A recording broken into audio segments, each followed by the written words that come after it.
exactly the amount that's what I wanted. Thank you very much. Right back at you.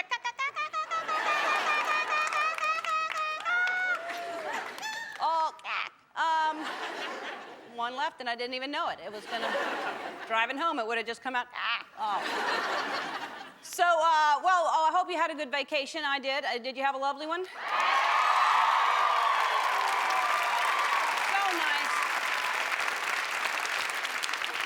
So nice to have time off. I saw a lot of my family, and really they should make those robes close tighter.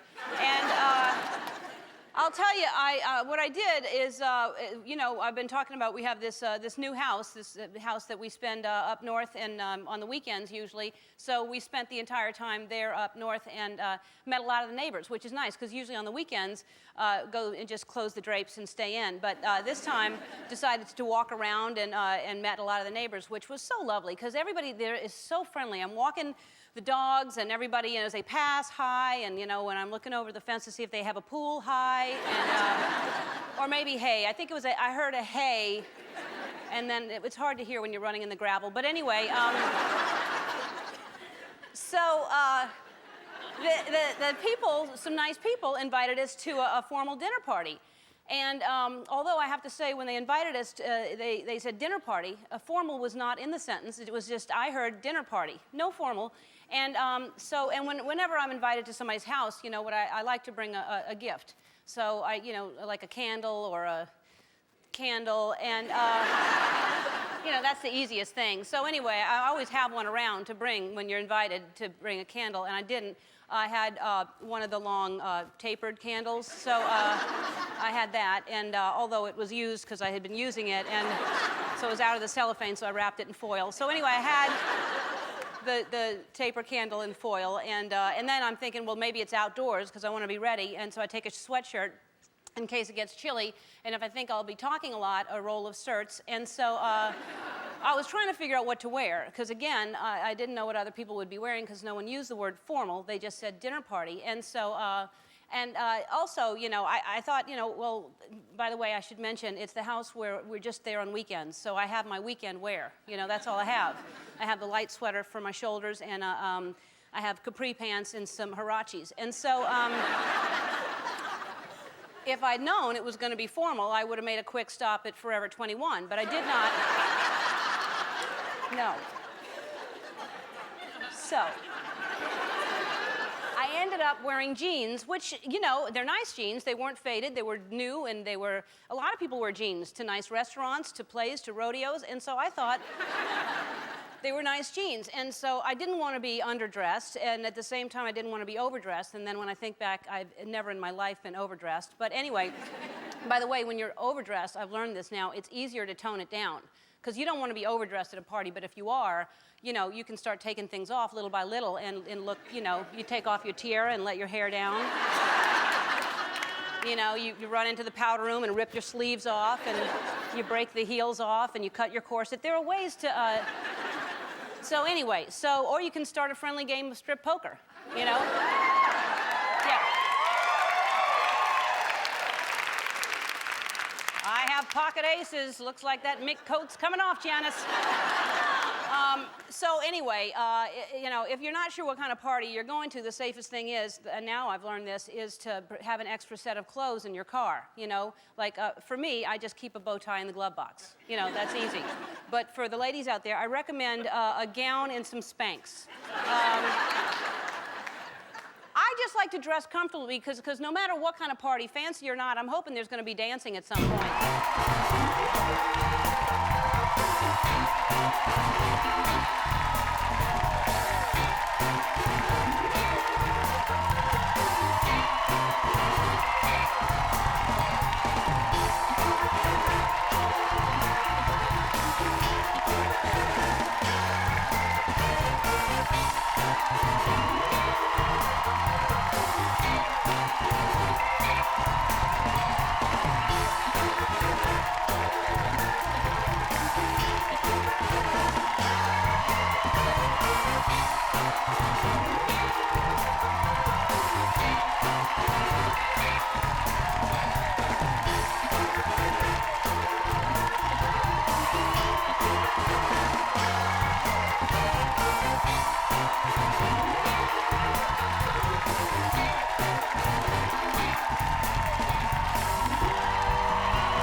I changed it up for 2007. The cameraman didn't know what to do. Well, what happened? Where is she?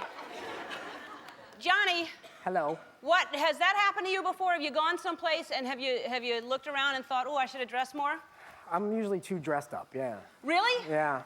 And how do you feel? See, I always think that that's kind of bad, too, to be overdressed. It is bad. It's embarrassing.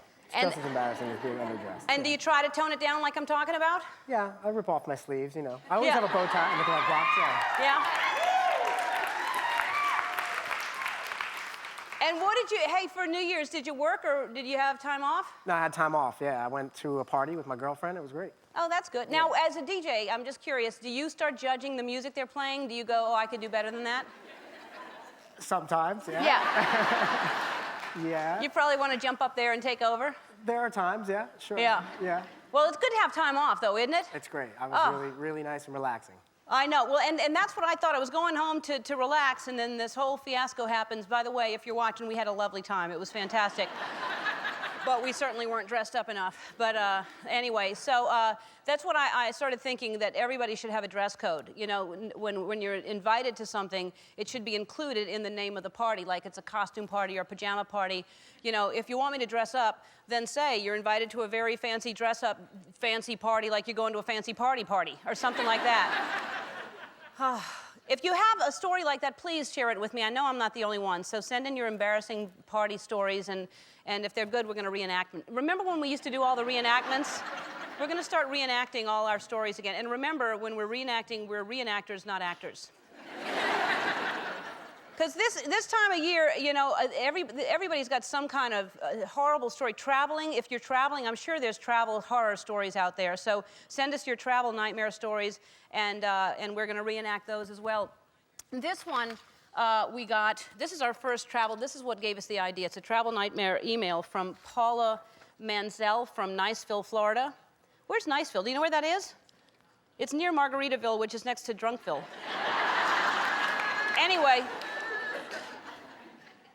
I went to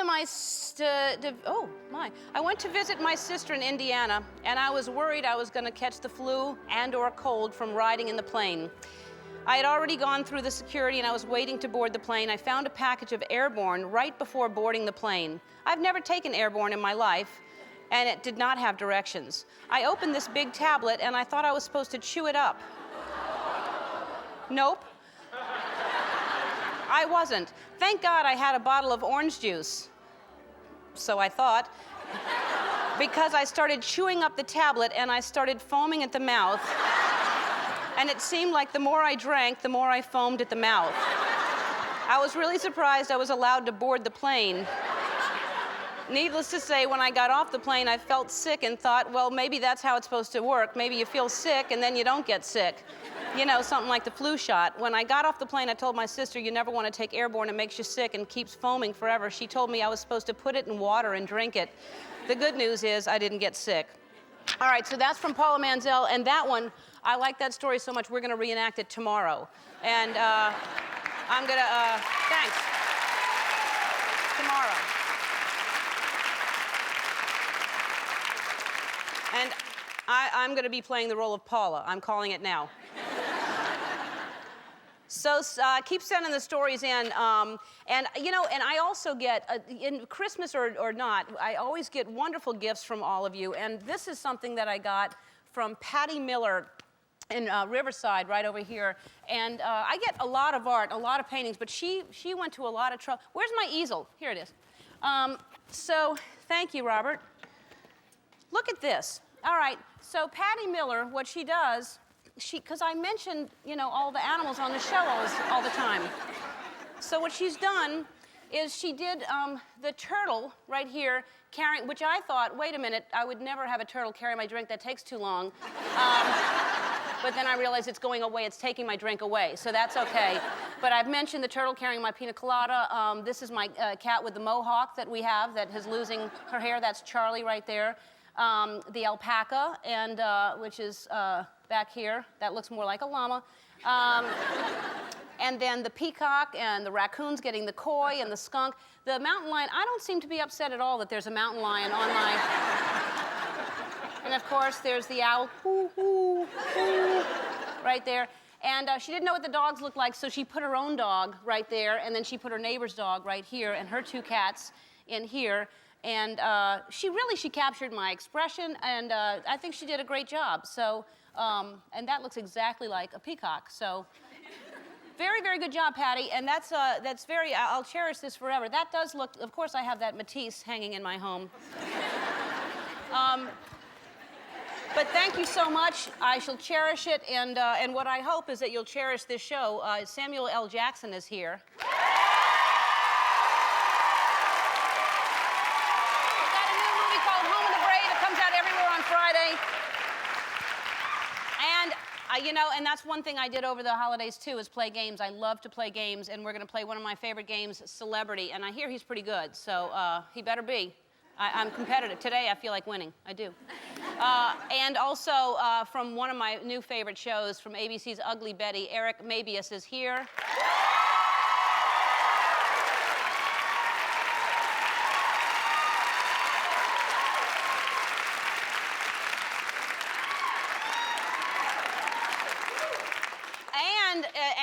And it's Wednesday, which means you'll be seeing our wonderful world of web videos. And when we come back, I'm going to make a prank phone call. Don't go away. All right, I'm one of the people, a lot of people like talking on the phone. I don't like talking on the phone too much myself, but I like to make a prank phone call. I really do. And we got this email, and only when I'm asked to. I won't do it unless I'm asked to. But hi, Ellen. My sister-in-law, Mandy, absolutely loves your show. She makes sure she's always home at 4 o'clock every day, so she never misses it. I was hoping that you would prank call her or something for me. I'm pretty sure it would make her day. So here's the setup. Her and her husband are building a new house, and she's extremely stressed out that something will go wrong. Oh, it will. I don't have to call her for that, but thanks a ton, Brittany. Okay, so we got a phone number for her, and she's actually with her friend, I think, right? This is a cell phone number? It's not, I'd love a dial tone.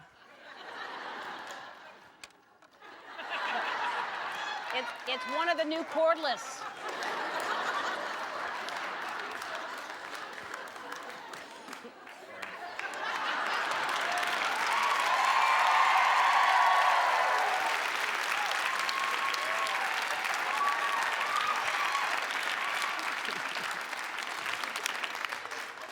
You're so technical. All right, thank you, Tim. That's better. All right. Salt Lake City, is that where I'm calling? Mandy Dean.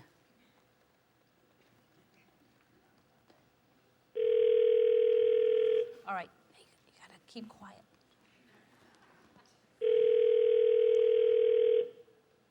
Huh? Hi, I'd like to speak to Mandy Dean, please. All right, just a sec.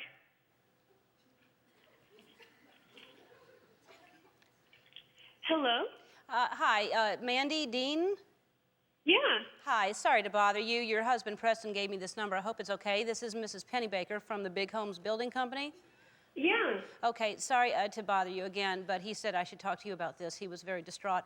Regarding the construction of your new home, now, I don't have all the papers in front of me. Remind me again if it faces east or west. Wait, first, you talked to my husband, and he was very distraught. Well, he thought you should answer these questions, ma'am. I guess he thought you would know better. Are you facing the east or west in your house? That we're going to build? Yes. I think it faces north or south. Oh, yes, that's the problem. So we we've hired, and again, this is not, I just work for the company, but a feng shui consultant. I don't know if you've heard of them, but they're suggesting your house should face the west. Why?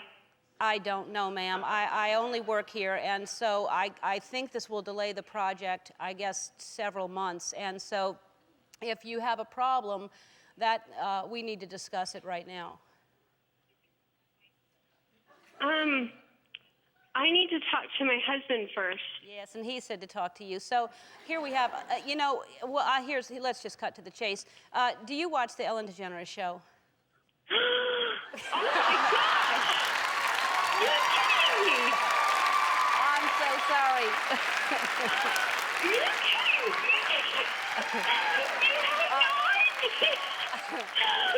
have no idea. Oh my goodness, I might just cry. Okay, well, your sister-in-law Brittany said you're stressed out about the whole situation, so I should prank call you. So I did. Yes. Oh my goodness. Oh my goodness. I can't even talk. So, First of all, my son loves your show too. He's like 2 years old. He's your biggest fan. Oh, well, thank you. We'll tell him. What's his name? Connor. Tell Connor, thank you. Oh my goodness. All right. Well, when is your house supposed to be done, Mandy? It's supposed to be done in April. All right. Well, good luck. Thank you very much. There's going to be, you don't need to stress out about it because what's going to be is going to be. I mean, there's going to be all kinds of stuff. Anybody who's done a house knows. So just expect it and just go with the flow, okay? Okay. Thank you so much. All right. Well. Oh my goodness. I love you. Well, I love you too. and thanks for being a fan, and thank you for having your son watch the show. And I'll talk to you some other time, I hope. All right. Thank you so much. I will be in your audience one day. Okay. Well, you can be in our audience anytime you want. We're gonna have somebody call you back, and you can come in anytime. All right? Okay. Thank you so much. All right, Mandy. Oh my goodness. All right. Well, bye-bye. All right. Bye. Thank you. Bye. We'll be right back with Samuel L. Jackson after this. Our first guest is one of the busiest and most successful actors around. His new movie is Home of the Brave. Take a look. Please welcome back the always cool Samuel L. Jackson.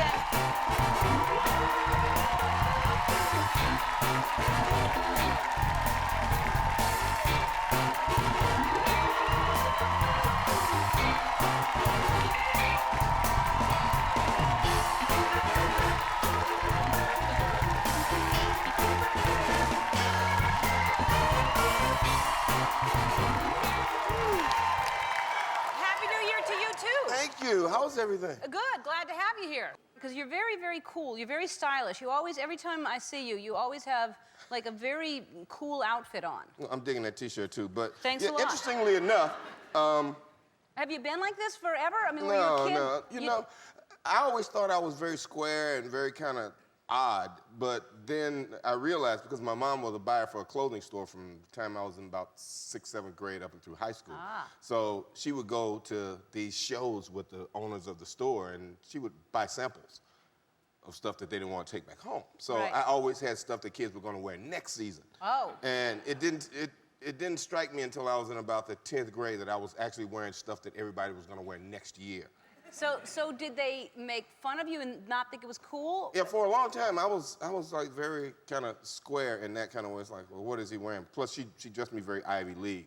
But I had another cool factor going for me because I was in the band. So I wasn't an athlete or anything, but I was in the band, and we had a great band. We were like great marchers, and we played well. Oh, you were a marching band? Oh, yeah, we were an awesome marching band. Yeah? We did like 320-some steps a minute, and we were in great shape. 320 steps a minute? Yeah. That's not possible. Yes, it is. Really? Oh, yeah, we were killing it. Wow. We were tearing it up. What know, were you having a great playing time. doing that? I played trumpet in the marching band.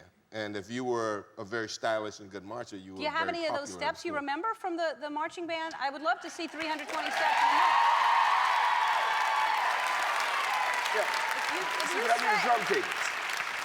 Huh? But you also need a drum cadence. You know, that's something you can do. Can you do that? I You can't do a drum okay, cadence. well, all right, But pretend like there is a drum cadence. So we march very fast. We come to attention, and we go like, and you like that, and you go like that. And you get to a corner, you go, you turn really cool, Very and then take cool. off again. Yeah. Very cool. Very cool. Well, that was cool. It balanced out. You're cool in the band, and the clothes. Then they're wearing your clothes this year that you wore last year. Yeah, and I was also president of the student body, so I guess I had some cool factor. But Yeah. that was another interesting kind of. Very smart fella. Well, you didn't have to be smart to be president of the student popular. body, more or less. Well, sort of popular, but my best friend figured out that the guy I was running against was the teacher's favorite. So the teachers were trying to encourage students to vote for him. So my best friend and some other of my friends voted for him like 3 times more students than we actually had in the class. So somebody figured that was a scheme somewhere. They thought he cheated, so I won. Oh, wow. wish we could do that everywhere. Unfortunately, they have. Yeah. Try to figure out when somebody cheats. Let's talk about, I think this movie is so important and so, powerful, and because it's something that people aren't really dealing with, this subject matter. It's Home of the Brave is the name of it, right? Yes. And tell people what it's about.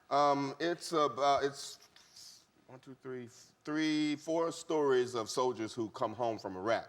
And it's a very interesting sort of phenomenon because we're actually doing a film about something that's currently going on.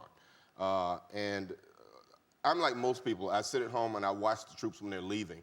And then one morning on some early show, there'll be like 80 guys coming back and they're returning home from deployment in Iraq, and their families are there and the babies, and you see them come together and they hug and kiss.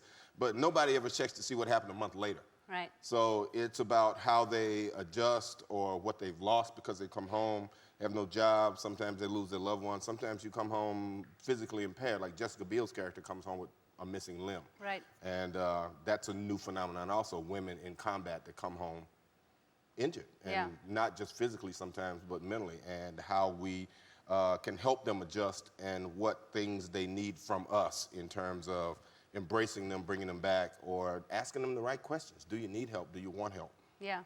Well, yeah, I think they do need help, and I think that's the most important thing. We keep saying we support our troops, but I think we have to take care of them when they come home. Yeah, we have to definitely take care of them when they return. All right. We are going to take a break, and we're going to play, I love playing celebrity. We're going to play celebrity, and you've done like, what, 9,000 films? How many? Almost, probably 8,994. Okay, so not 9,000, yeah, but almost. You're actually, I looked at some of my home movies. You're in them. I don't know how, but you've been in so many movies. We're gonna play celebrity, and we're gonna try to. Anyway, we'll be right back. All right, it's time to play a little game we call Celebrity.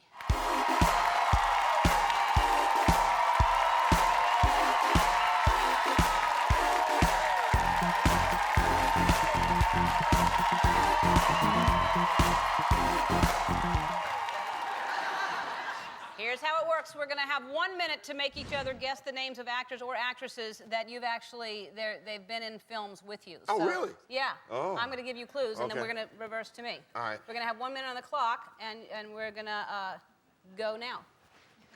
Oh, Saturday Night Fever in white suit and... John Travolta. Yeah. Go. I thought you said actress. Actors or actresses. Oh. She was in, I think, Basic Instinct. She was in Sphere. Sharon Stone. Yeah. He's in Home of the Brave. He's a rapper. And 50 Cent. Yep. Raiders of the Lost Ark. Harrison Ford. Yep. Die Hard. Bruce Willis. Yep. I'm walking here. I'm walking here.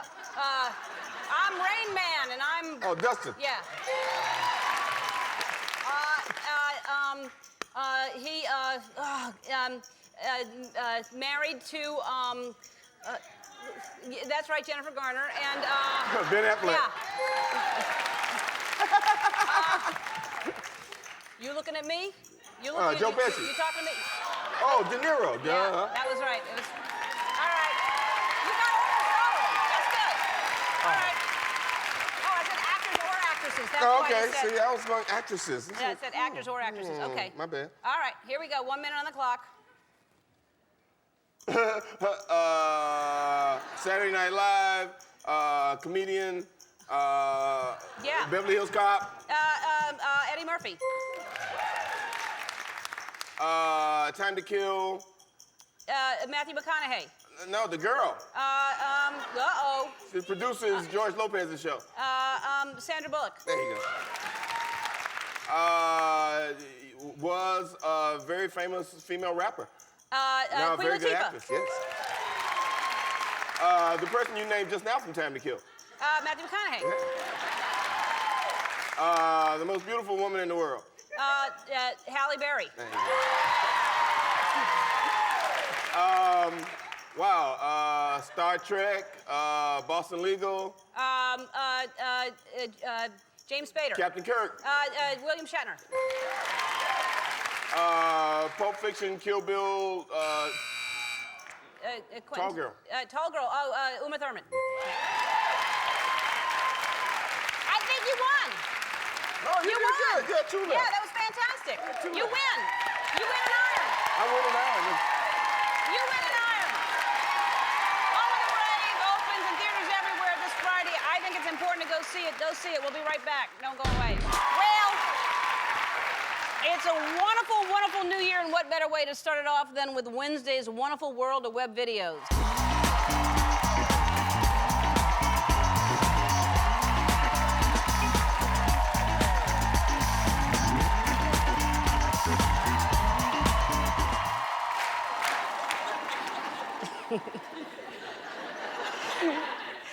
All right, I don't know why that's funny, but it is every time. So here are, supermodels. We love them, but, sometimes it's fun to see them fall down.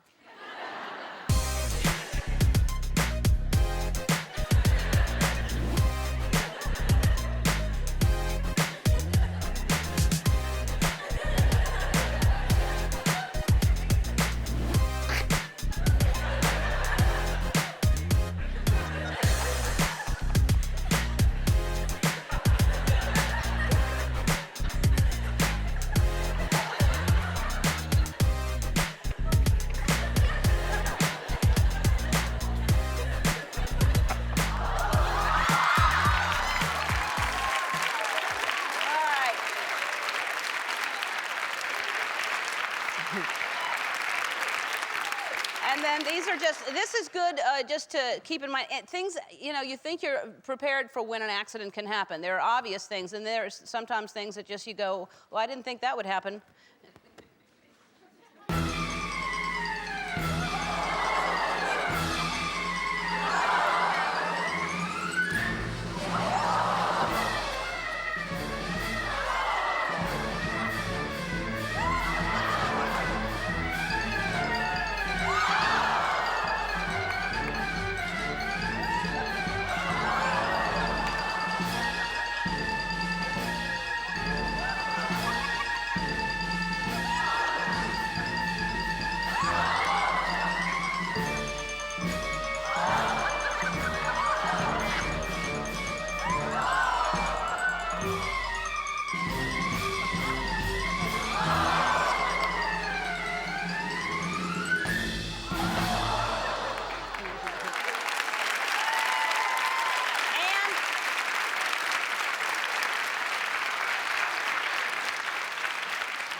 And this is, it can't hurt that bad when you fall in snow, right?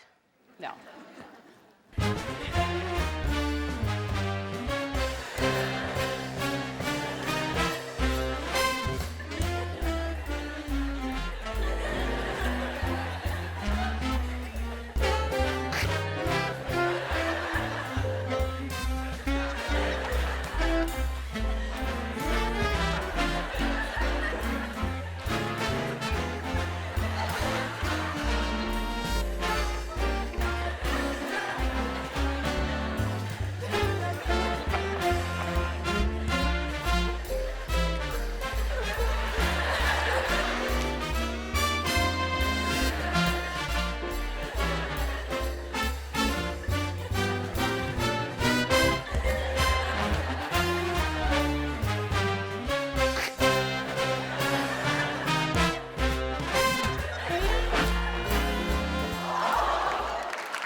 At the end of the show, I'm going to show you one more group of videos that are hilarious. And when we come back, Eric Mabius is going to join us. Don't go away.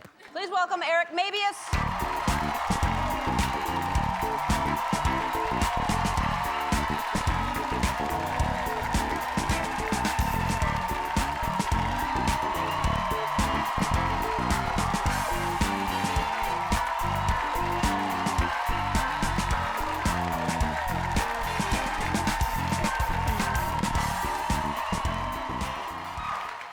I'm glad you're here. I love the show. I'm not the only one, but it's and congratulations, Golden Globe nominations for the show and Thank you. so exciting. I can't believe, I was just saying backstage, it's happening so fast. It's kind of hard to keep track of all the wonderful things that keep unfolding, but... It is. It's very exciting. I mean, you know, you had to know it was going to... When you read it, you had to know this was a great show. Well, no, we get scripts sometimes, and you're like, wow, that's really clever, but now they're not going to be able to facilitate how smart the script is, and boy, I'm glad I was wrong. Yeah, it was incredible. Just... Well, it was a hit in, you know, other parts of the world, right? So... Yeah, they've had it, I think, like 6 different versions at least. There's it's a huge hit in India and Germany and Japan, I believe, and certainly, obviously, South America and Mexico. The original's from Colombia, but yeah, everywhere it comes, it's been a huge hit. It's so good. Well, I love the look of it. I love the color of it, the way it's shot, everything about it. And it's, I mean, why do you think, I mean, I think everybody gets something different from it, but I think it's so important for girls growing up today to see that show. But why do you think it's a big hit? And that's actually a part of what they're launching. There's a whole new ad campaign that ABC is launching, Be Ugly in '07. It's just about what you're talking about. Yeah. But I think besides all that, which is nice, they're, you know, really honing in on the target audience, but there's every age group, every demographic, every, you know, ethnic background, every financial background represented. So I think there's something for everyone. And you know, they've paired it with Grey's Anatomy and Men in Trees, so it seems, you know, an obvious hit among women. But it's just nice that there is something for guys to watch besides the fact that I have love scenes with Salma Hayek all the time. Yeah. So you're having love scenes with your boss, basically. I mean, she's the executive producer, so does that put a little pressure on it, or? I have to tell you, I lean over to one of the producers, not Selma, because she's in the scene. I lean over and I say, I'm an actor. I know I'm not supposed to say this, but I can't believe you guys are paying me to do this. But it's amazing. That's the thing about Selma. She's so intelligent. She walks in the room and all the guys' IQs drop 100 points. So everything she says seems even more brilliant than it is already, but she is fiercely intelligent and committed to making the show a hit in the United States. And we have fun every day. We have maybe you guys don't want to hear this, but we're rehearsing the scenes in bed, and she has 12 stray dogs that she's taken in, and usually 2 or 3 of them are jumping around in the bed while we're rehearsing the scene, so. So it's not, so they're just cut out, or like the camera stays up here and there's dogs down there below? Yes. Yeah, exactly. Gets us in the mood. Yeah. Well, we'll think about that the next time we see a scene like that. There's a chihuahua down there, you know. Somebody's going to be like, what are you talking about? No, really. Yeah. So, and your relationship with Betty is great, too, because you're both learning from each other. Yeah, there's this funny thing. I have a great relationship with America, the actress who plays Betty. But there's this sort of other thing that happens when we have scenes that I can't sort of describe. There's something that takes off. I don't know if it's the writing or what a brilliant actress she is, but it takes on a life of its own, and there's nothing that can be predetermined when we go to shoot a scene. It's just funny. We're laughing through every take. We can hardly get through, you know, the takes when we do them, so it's... Well, you can see it. I think that's important, too. You can see that everybody is really, really good and gets along really well. And then you're on a hit show, and what happens from that is they put you in the Sexiest Man Alive issue, and... right?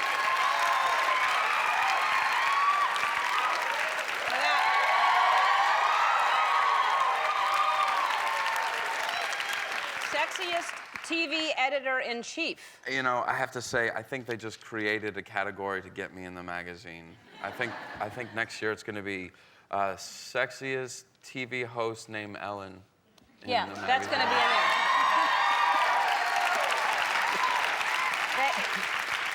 Well, that's flattering that they created just to get you in there. I'm not complaining, that's but fantastic. my friends will never let me live it down. Well, they're jealous. Yes. That's what they are. Unless it's George Clooney and he's giving you a hard time. Yeah, I had a friend call me and say, so we got to knock George Clooney off, or? Yeah. You'll be moving up, I'll tell you. Well, the show is fantastic. I'm telling you, it's so good and so smart, and I think it's, like I said, I think it's so important for girls growing up to say, you don't have to look a certain way. You can look however, and you can get ahead, and she's so smart playing that role, so. She is. Congratulations. Thank you so You can much. catch a brand new episode of Ugly Betty Thursdays at 8 o'clock on ABC, and we have one more wonderful world of web video when we come back. I want to thank my guests, Samuel L. Jackson and Eric Mabius. Tomorrow, Matthew Fox is going to be here. Before we go, I want to show you one more video montage. Enjoy these people dancing.